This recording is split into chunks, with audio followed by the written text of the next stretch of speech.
91.5 FM con Francisco Esparza Acevedo. En las zonas propiamente mineras, vamos a decir. Claro, sí, naturalmente. Y eso no descartaba al ámbito de la salud, de tal manera que venían personas que tenían conocimientos de los medicamentos y que traían algunas formulaciones ya preparadas y otras con los componentes propios para elaborarlos. Lo que existía en la región. Bueno, en un momento dado. Eso sucede ya inmediatamente después, el mestizaje, que también sucedió en todos los aspectos de la nueva sociedad de las áreas y zonas descubiertas.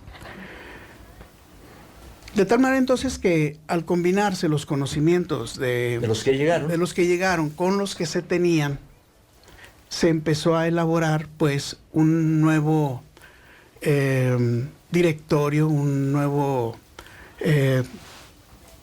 acúmulo de medicamentos, ahora sí ya combinando los medicamentos que se traían del viejo mundo con los que aquí se tenían.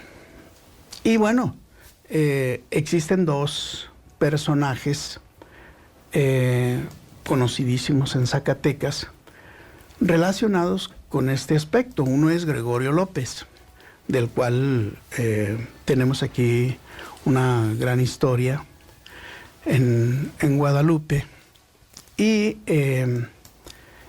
otro fue Juan Steineffer, otro religioso que, haciendo los recorridos por las zonas que se iban descubriendo en México, fueron rescatando el conocimiento de cómo resolver los problemas de salud y fueron conjuntando fórmulas.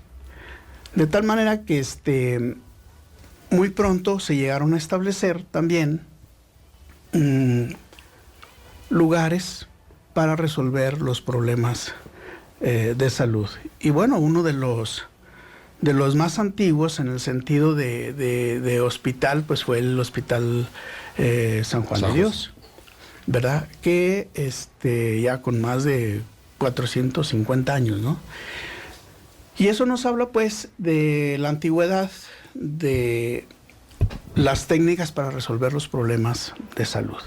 Y con ello vienen también el establecimiento pues de estos centros a los cuales acudía la población para resolver sus problemas de salud, las boticas, que tuvieron una evolución y ahora nosotros estamos tratando de rescatar lo que es esa etapa luminosa, que es el siglo XIX, en donde están los antecedentes de los boticarios que conocimos todos en la primera y segunda mitad del siglo pasado.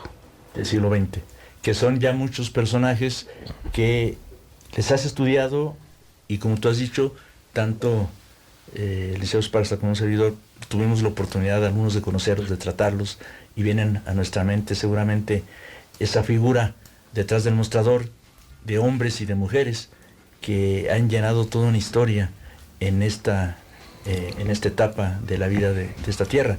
En alguna ocasión, que un personaje no pudo estar con nosotros, empezamos a recordar giros, negocios, y al llegar a la botica, pues hubo recuerdos muy gratos de personajes que tú has estudiado y conocido, y que seguramente en unos minutos más surgirán en esta mesa. Bueno. ¿Es Carmelita López de Lara la primera mujer en una farmacia? A nivel capital, a reserva de corroborarlo, yo creo que es de las primeras. Pero hay antecedentes de otras, sobre todo en el estado. Si nos vamos a la región de Pinos, por ejemplo, existe un personaje de una boticaria, Matianita Navarro, viuda de López. Y bueno, yo creo que podemos rescatar de la historia otros nombres, pero en el contexto de la capital yo creo que sí, es de las primeras mujeres. Y en esa segunda etapa del siglo XX, ¿cuáles son las farmacias importantes de Zacatecas? Como farmacias, precisamente que ya van abandonando esa práctica de elaboración de los productos medicamentosos en el establecimiento. Bueno, voy a ver, ahora sí que voy a evaluarlos, a ver cómo andan A ver. De memoria, más que de edad. Don Luciano Vargas, Luciano. ¿verdad? El personaje de principios del siglo XX, que yo creo que hasta la mitad, un poquito más, 1960 por ahí. Vicente Vargas fue mi compañero y me platicaba de su padre. Yo llegué a tratarlo y a verlo en uno de los locales que estuvo, en la Avenida Juárez. Ajá, sí. Ahí conocí a don Luciano. Bueno, otro hijo, Guillermo, tuvo su establecimiento primero en Mercurio, Nuevo Mercurio, luego en Ojo Caliente, y hasta hace pocos años estaba otro Luciano aquí en Zóquite, todavía con una farmacia pequeñita.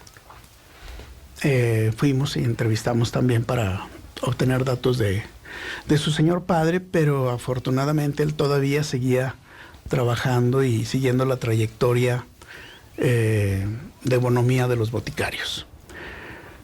¿Don Heriberto Campos? Don Heriberto Campos Bernal. Donde te inicias como... En el Portal de Rosales. El Portal de Rosales. Bueno, ahí lo conocimos también, maestro del Instituto de Ciencias, de la clase de Química, y tú ahí hiciste, vamos a decir, tus pininos, ¿no? Claro, yo a ahí... ver, ¿por qué ingresas ahí?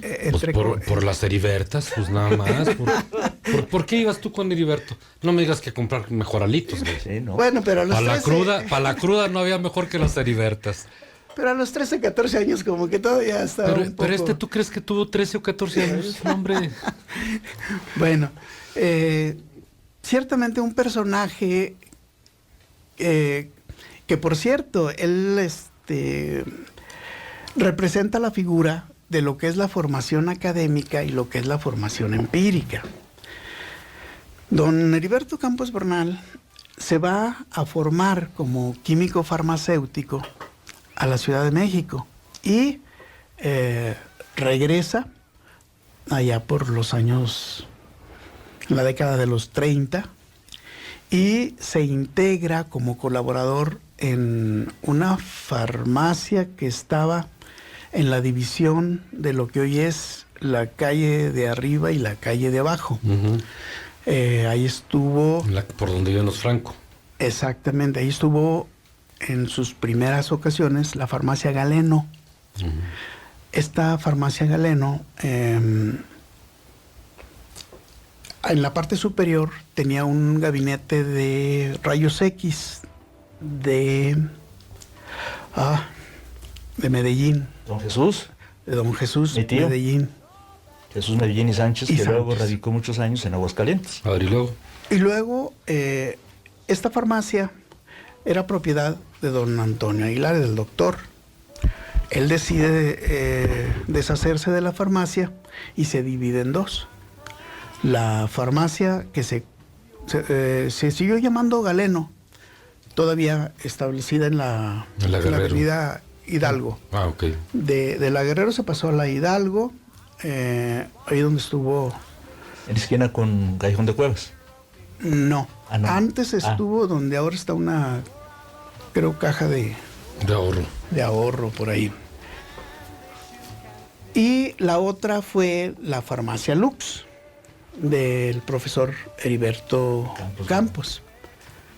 De tal manera que ambos establecimientos se desarrollaron y en 1968 ingresa Uciel Gutiérrez, pues como chícharo, como ayudante. A la farmacia La Lux. A la farmacia Lux. Fue un 1 de julio de 1968, primer día de vacaciones. Que eran los 2 meses Que eran tradicionales, los julio y 2 agosto. meses tradicionales. Y bueno, pues a lo que llega el nuevo, ¿verdad? Lavar frascos, barrer, trapear, limpiar y hacer todo lo que el nuevo tiene que hacer. Bajo la dirección de don Heriberto. Bajo la dirección de don Heriberto. Y doña de Marta, oye. Doña Marta había fallecido unos pocos años antes. Recientemente había fallecido. Y bueno, estaban ahí otro gran personaje en el ámbito de la farmacia con poca trayectoria, su hijo Francisco Campos Arroyo, que tenía últimamente la farmacia Lux, la denominó, pero anteriormente tuvo la farmacia Magnolia y trató de seguir pues el trabajo y el desarrollo de su papá. Estaban también Antonio Campos, el hijo mayor. Y bueno, con ellos iniciamos una relación de compartir conocimientos. Posteriormente, terminadas las vacaciones, el convenio parece ser que entre los padres, ¿verdad? Sí. Ahí te lo mando. Ahí te lo mando.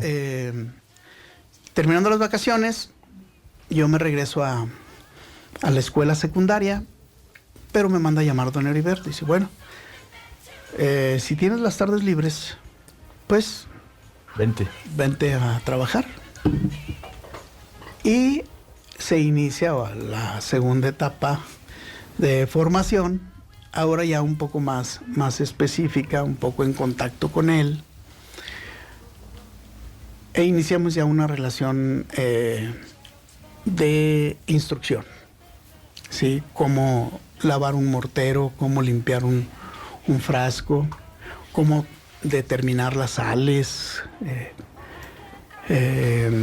nombrarlas, cómo guardarlas, cómo manejarlas para pesarlas, de tal manera que pues fue la introducción a un mundo fascinante del que simple y sencillamente me enamoré, y seguimos en ese camino.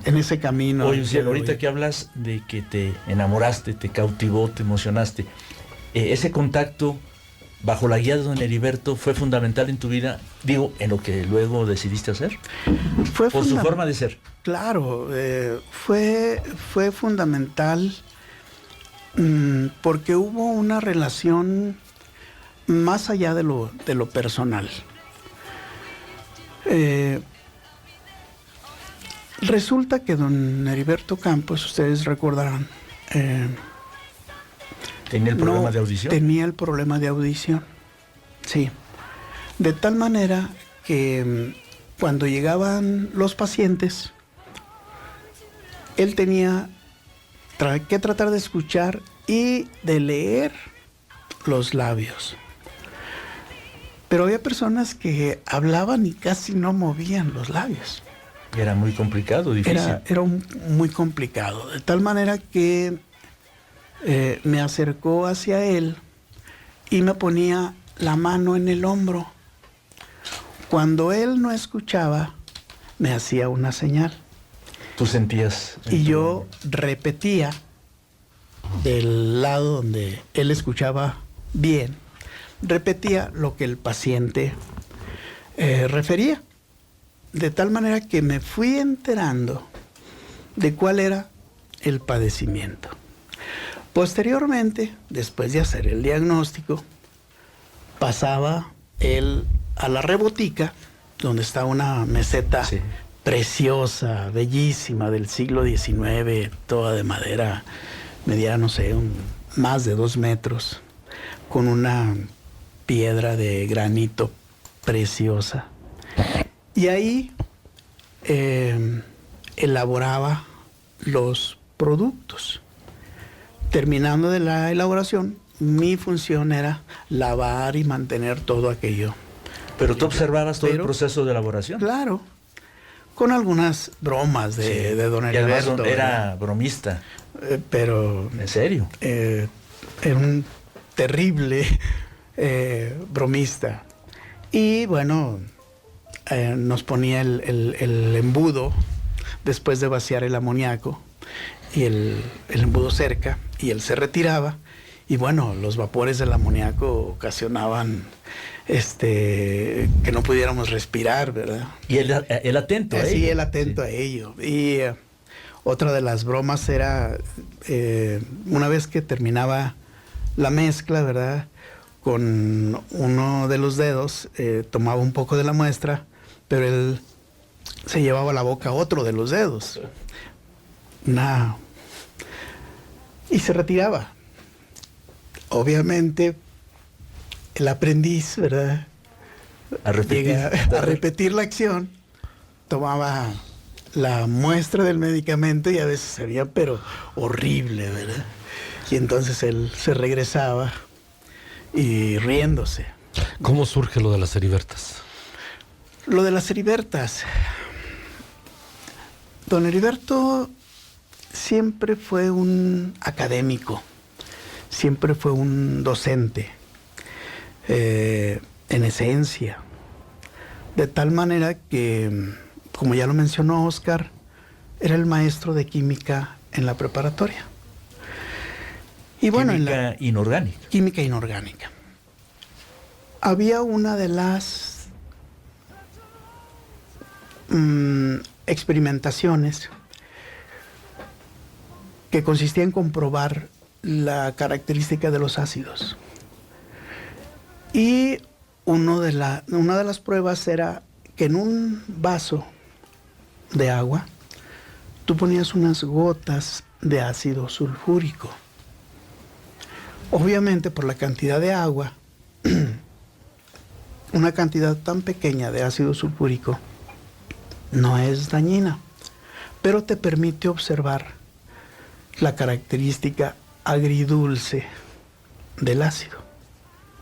De tal manera que ese fue, desde mi punto de vista, la primera característica que le quiso poner a esa bebida. La otra parte, para la elaboración de las bebidas familiares y sociales, era la elaboración de un cóctel de frutas, que no era otra cosa más que agua, esencia de frutas, saborizante, color, y a menearle para tener esa bebida. Y ahí hay una etapa oscura en la que, por necesidades de los alumnos universitarios que carecían de dinero, fueron y consultaron con el maestro de cómo hacer una bebida económica, y entonces se le puso el espíritu de don Heriberto Campos a ese cóctel de frutas, que no es otra cosa que el licor de cachichén, que ustedes conocen. Pancho, sobre todo. Sí, sí conocen ustedes el licor. No sé de qué es. No sé. ¿De qué graduación es el alcohol que usas en tu casa? No sigue nada. ¿De cuántos grados? 90 y qué. Cachichén. Cachichén. Entonces, para no nombrarle alcohol, Le pusieron cachichén. se le echaba el licor de cachichén y se convirtió en una bebida alcohólica. Y bueno, todo el mundo conocemos las características de los estudiantes, no solamente los universitarios, todos, y la juventud en general. Si poquito es bueno, pues un poquito más, yo creo que debe ser mejor. ¿Y algún estudiante bautiza la bebida con ese nombre? Yo creo que es una generación. Una generación de estudiantes así que recuerdo, de personajes de aquella época, pues el Chopas, Sóstenes. Híjole, ahorita se me borró el Sóstenes. Sóstenes Mil Segura. disculpas Dorantes. por el sobrenombre, por el uso del sobrenombre. Entre otros muchos. Y que se amontonaban en los inicios de los ciclos escolares. Iniciaba en febrero, Antiguamente. Sí, antiguamente. Y luego en el Día del Estudiante, 23 las de posadas. Y bueno, eran las heribertas la bebida universitaria por excelencia. De tal manera que, bueno, ese fue, según mi forma de ver, el inicio, el desarrollo y la consolidación de las heribertas. Hoy día, en la Unidad Académica de Ciencias Químicas se siguen elaborando las heribertas. Hay maestros ahí que cada festejo, cada ceremonia que quieren compartir sobre todo con los alumnos, preparan las heribertas. ¿Cuáles eran las farmacias de mediados del siglo XX? Bueno, estamos hablando, bueno, ya mencionamos la de don Luciano Vargas, pero también está, bueno, mencionaste la de Carmelita López de Lara. La Perla. Iniciaban las perlas a través precisamente del trabajo grandioso de don José Luis Romo, que le da un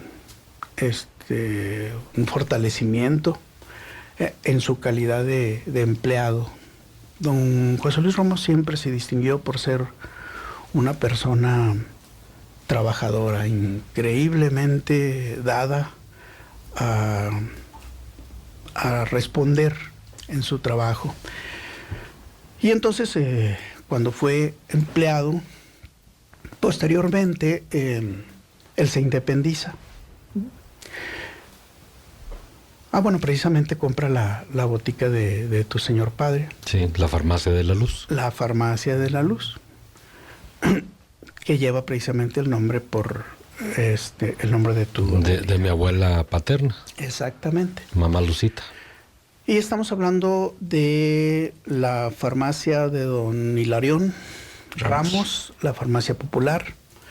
Estamos hablando de la farmacia central, estamos hablando de la farmacia Tacuba, de don Chito Carrillo, que también es de una amplia trayectoria histórica. Yo creo que esa farmacia, ahorita estamos haciendo la investigación, pero tiene sus orígenes a finales del siglo XIX.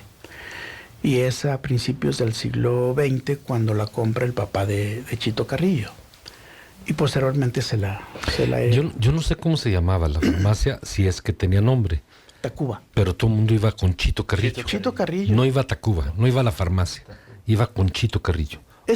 Ahora, y sigue siendo, con José Luis.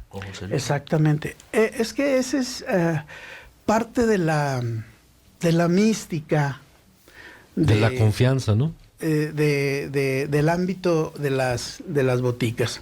Es la confianza con el personaje que está en el mostrador y que te va a dar una atención humana sin restricción de tiempo y con todas las características que debe realizarse una consulta, una historia clínica, aunque sea únicamente verbal, oral.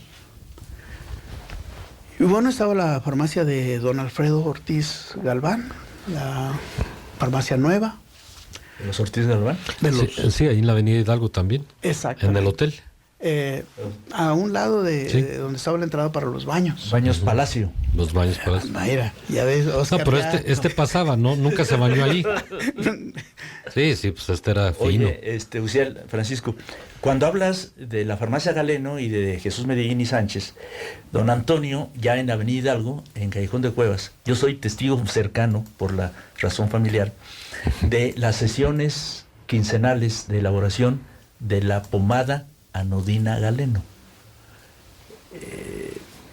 Conservé muchos años un frasco en tono verde con su etiqueta, y los vecinos se quejaban, vamos a llamarle. Sí. Tú eres testigo de ello, seguramente en tus estudios arroja. Pero era todo un proceso que quien lo vivimos, lo puedo platicar con mucha tranquilidad, de la elaboración de la pomada, que luego para su comercialización, pues mi tío don Antonio Medellín Sánchez, personaje del béisbol zacatecano, primer cronista. Bueno, pero platícanos de la pomada, ya termina. De la pomada, que era para todo tipo de dolores musculares, fundamentalmente. ¿Pero por qué se quejaba la gente? ¿Por el olor o por ¿El olor? Sí, es que era un olor, bueno, los productos químicos lo saben bien, pero eran fácilmente 3 horas. Todos los vecinos de la calle, que sube de la Hidalgo a Callejón de Cuadras, donde estaba Telmex, ¿no? Bueno, hoy día, la zona donde está la farmacia galénica, yo creo que los vecinos les pueden platicar de un ambiente actual que se vive por las diferencias de horas en las que se dan los aromas. Por un lado está en la esquina la panadería. Sí, la panadería de Don Pancho. Sí, de Don Pancho. Y obviamente cuando está el trabajo de panadería, toda la calle se inunda de esos aromas que decía Ramón López Velarde, ¿verdad? Luego, a otras horas, la farmacia galénica produce medicamentos que llevan salicilato de metilo, que es el principal difusor de este aroma tan característico. Y posteriormente está una taquería ahí, en la noche ya, cierra la farmacia, concluye la producción de pan. ¿Cómo surge la farmacia galénica? La farmacia galénica.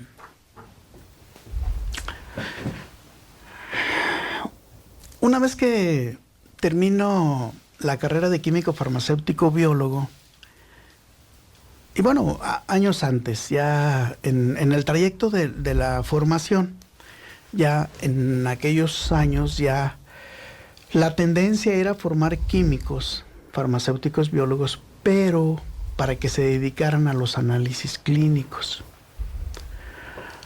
Había muy poca tendencia para incluir en los programas proyectos de desarrollo de trabajo en las farmacias. Pero pues ya se imaginarán ustedes, yo ingreso estando en secundaria a la farmacia y voy desarrollando esa cultura y esa pasión, ese amor por la botica. Y es por la botica por la que yo elijo estudiar químico farmacéutico biólogo. Y cuando ingreso a la carrera, pues me doy cuenta que la tendencia es la práctica y desarrollo en otro aspecto profesional. Termino mi carrera, me voy a México a realizar mi tesis de titulación. Trabajo en los laboratorios médicos muy prestigiados, laboratorios médicos del Chopo, y posteriormente se abre una convocatoria para ocupar un espacio en la Universidad Autónoma de Zacatecas. Yo llego, hago el examen y afortunadamente me quedo con la plaza. Y cuando estoy trabajando en la universidad, me empiezo a dar cuenta que las boticas están ya en práctica en declive. Decadencia, declive. Obviamente ya don Hilario Ramos en la Farmacia Popular ya casi no prepara, Chito Carrillo tampoco. Todos ya era lo mínimo. El único que se mantenía en un porcentaje significativo era José Luis Romo.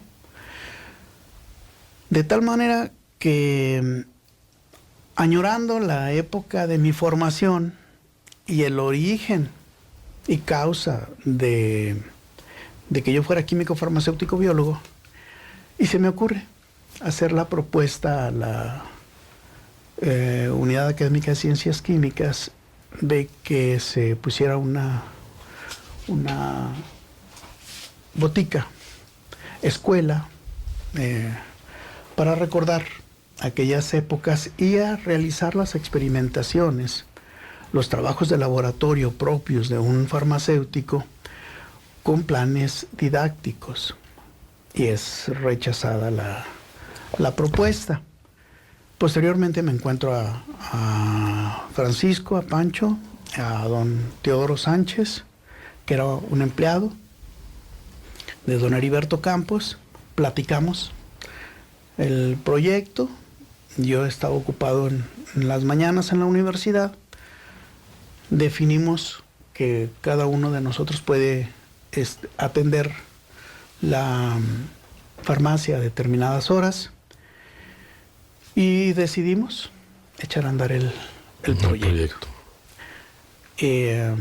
Bueno, de las características particulares de la farmacia es que el 5 de septiembre de 1989, a las 2 de la tarde, nace mi hijo, Uciel Gutiérrez Montes de Oca, y a las 5 de la tarde abrimos la farmacia. Galénica, sí. ¿Verdad? Antiguamente se cerraban las farmacias de 3 a 5. Sí. De tal manera que me dio tiempo para atender bien a mi esposa, a mi hijo, y nos fuimos a abrir. Y a partir de ahí iniciamos el desarrollo de la farmacia galénica con un bache muy significativo. Nosotros pensamos que al abrir la farmacia galénica con los productos tradicionales, pomadas, ungüentos, aceite, linimentos, emplastos, la gente se iba a amontonar, y pues resulta que no. La gente ya se había olvidado, los médicos ya se habían olvidado de ese tipo de medicamentos, y fue necesario poner el complemento con medicamentos de patente. ¿Y el museo? El museo. Bueno, resulta que nosotros, para darle la característica de una botica, pensamos en poner algunos muebles con características antiguas. No teníamos más que los utensilios que habían sobrado de la farmacia Lux, que tenía Pancho, de tal manera que nos dimos a la tarea de medio tratar de hacer algunos muebles de madera. Conocemos entonces a don Alfredo Ortiz Galván. El pollo.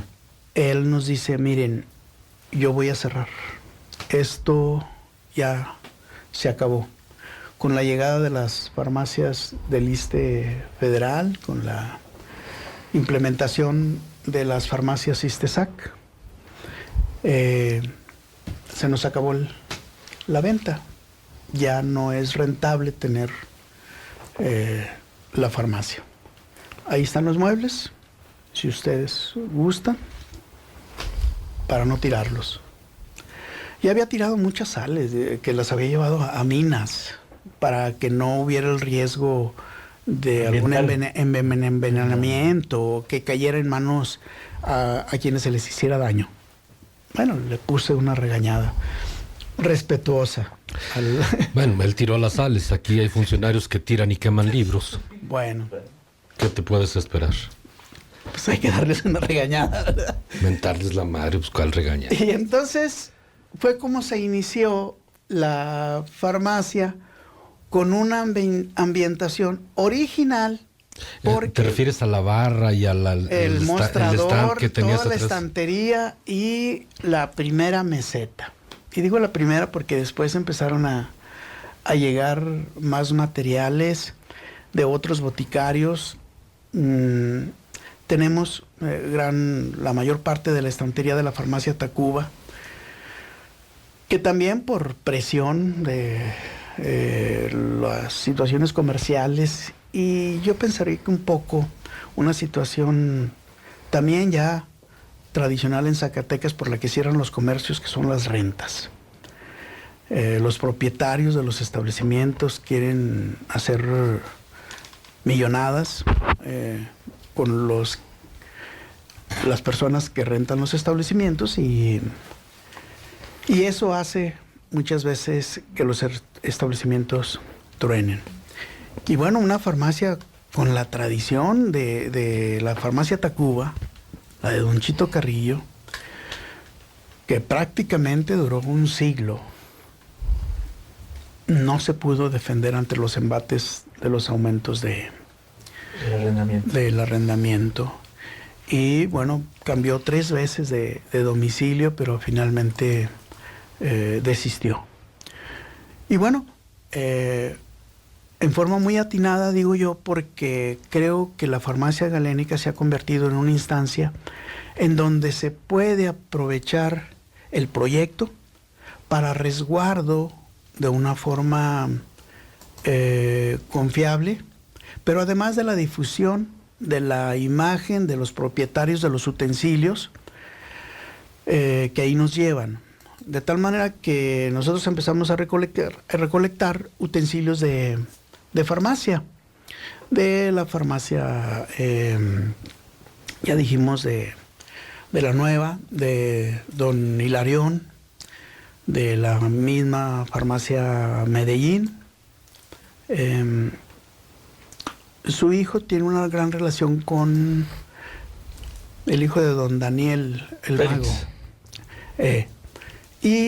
Cuando tuvimos por alguna cuestión circunstancial un acercamiento, me dijo, yo ahí tengo algunos productos. Imagino que fue Toño, ¿no? Toño, sí, nos obsequió material de su botica. Y entonces se enriqueció ese proyecto con una ambientación de lo que era la botica. Hay alambiques, básculas, compresores, cajas de lámina, pildoreros, desecador de cristal, conificadores, filtros, frascos de vidrio y la colección de morteros que Uciel se ponía a lavar hace 50 años, ¿no? De hecho, están algunos de los morteros que quebré en la farmacia Lux. Hay una exhibición. Bueno, uno, nada más. Y otros utensilios de química, ¿no? Sí.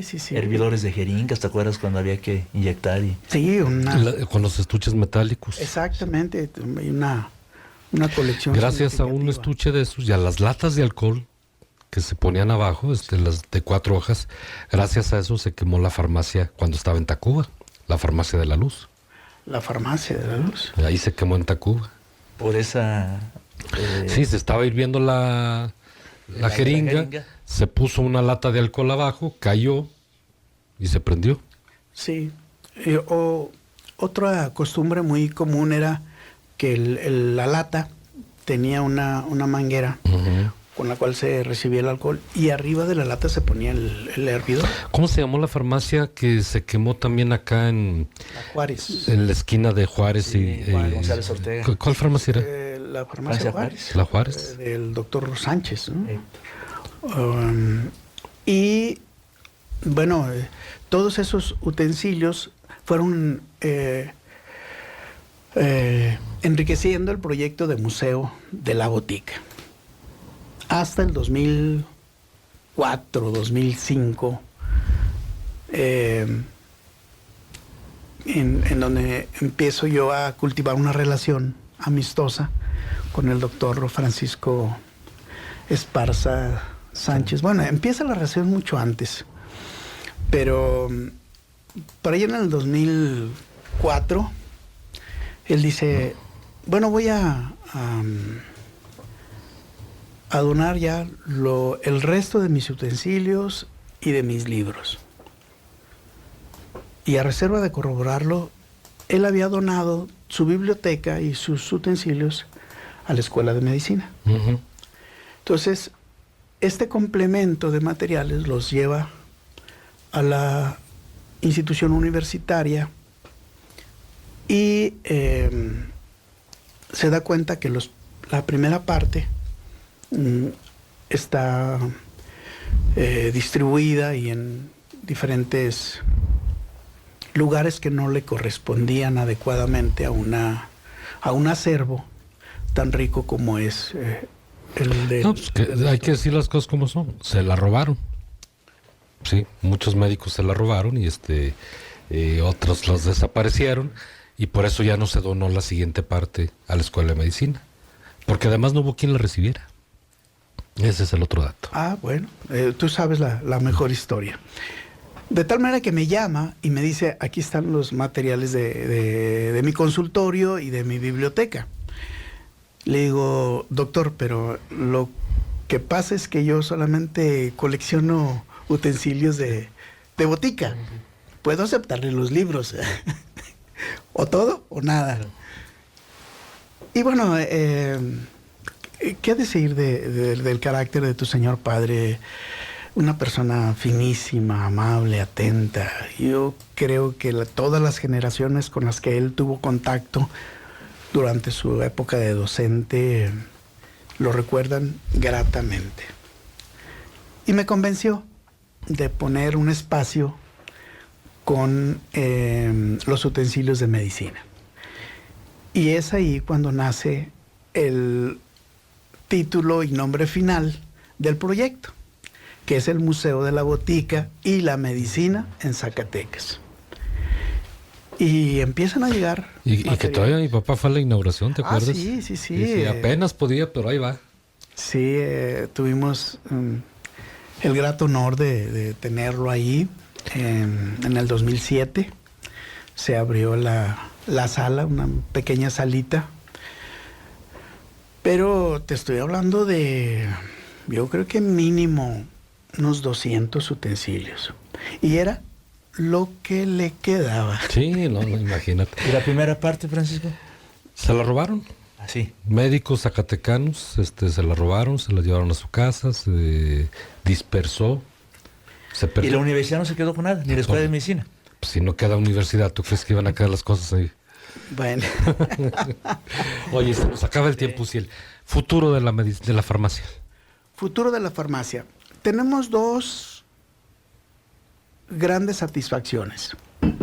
La primera, que logramos rescatar la confianza de el ámbito profesional, de los dermatólogos, de los médicos, de tal manera que se ha vuelto a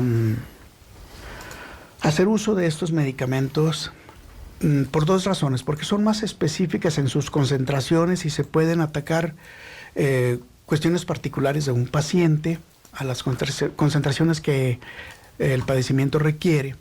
Y otra, que la sociedad en general también ya reconoce en los productos tradicionales su eficacia, independientemente de que el costo es Mucho más barato. mucho más barato. Más económico. Sí. Bueno, y esa es una. Y el otro fue que por necesidades del crecimiento propio del proyecto, se fue creando una escuela empírica de boticarios. De tal manera que ahora ya los que atienden ahí, porque yo ya no asisto, fueron personas a las cuales tuve el honor de transmitir los conocimientos de don Heriberto Campos, de don Chito Carrillo, de todos los grandes personajes de Zacatecas, y que ahora continúan con esta tradición de elaboración en el campo, obviamente muy reducido, porque también salubridad ya restringe bastante la elaboración de los productos. Y es así como se han multiplicado los establecimientos. Hay uno que es la farmacia galénica matriz, otro en el mercado Arroyo de la Plata, y aquí en Guadalupe está en la calle 1910, la botica del Camino Real. Con estas instancias creemos nosotros que el desarrollo a próximo y mediano plazo va a ser un reconocimiento de este tipo de actividad, y yo no dudo que en un momento dado la misma universidad, las escuelas oficiales de farmacia vuelvan la mirada a este tipo de actividad y formalicen cursos académicos para formación, ya sea incluso a nivel técnico, de farmacéuticos prácticos o de boticarios. Pues que debería de ser, porque es algo que se debe de rescatar, que no se debe dejar morir. Es algo que además ayudaría mucho a la población con la elaboración de productos más económicos, pero también al médico con la producción de productos más dedicados a una determinada enfermedad. Yo quisiera concluir con que Hablar de la farmacia galénica no es hablar solamente de un proyecto de rescate de los materiales, utensilios y medicamentos. Es hablar del rescate de espíritus, de seres y personas, seres humanos, que contribuyeron para fortalecimiento de la sociedad en una época en donde el médico no tenía presencia, sobre todo en las áreas del campo. Y bueno, nosotros estamos rescatando todas estas biografías, todas estas semblanzas de estos personajes, porque creemos que la sociedad tiene que retribuir un agradecimiento a estas personas que hoy constituyen un pasado cultural, pero muy significativo en el contexto de lo que es el restablecimiento de la salud. No, así fue, Oscar. Yo creo que nadie nos deja mentir cuando volvemos a retomar las palabras de que vamos con Chito Carrillo, vamos con José Luis. No es lo mismo que ahora decimos vamos a la Benavides o vamos a la Guadalajara. Claro. Pregunta de nuestro auditorio, ¿cuándo abren el museo y a qué hora? El museo en este momento está en remodelación, el museo propiamente dicho. Sí. Y la farmacia como museo activo, porque de hecho presenta toda la fisonomía de una farmacia del siglo XX y otra del siglo XIX, abre a las 10 de la mañana y cierra a las 8 de la noche de lunes a viernes, los sábados de 10 a 7. Y bueno, ahí están personas que los atenderán con mucho gusto. Gracias, Uciel Gutiérrez de la Isla. Muy amable por acompañarnos Gracias esta a ustedes. mañana. Gracias, Oscar. Ha sido un gusto y recordarte, Francisco, que de hoy en 8 cumplimos un año. Nuestras intimidades, por favor, no las hagan. Ah, del programa, ¿verdad? Sí, Vaya, pues, de hoy el qué 8 pronto, cumplimos ¿no? un año. Este proyecto. ¿Qué vamos a hacer? Pues felicidades. Pues, lo que tú señales. A ver. Pues nada. Nada. No, pues Sí, ya tener veremos, ahí, ¿no? ya veremos. Vamos a ver qué traemos. Muchas gracias. Ya un año, qué rápido, ¿eh? Ya un año. Tere, gracias. Tere, Acompáñanos gracias. con los comerciales. Con los comerciales. Con los comerciales. Con los comerciales. Con los comerciales. Con los 91.5 FM con Francisco Esparza Acevedo.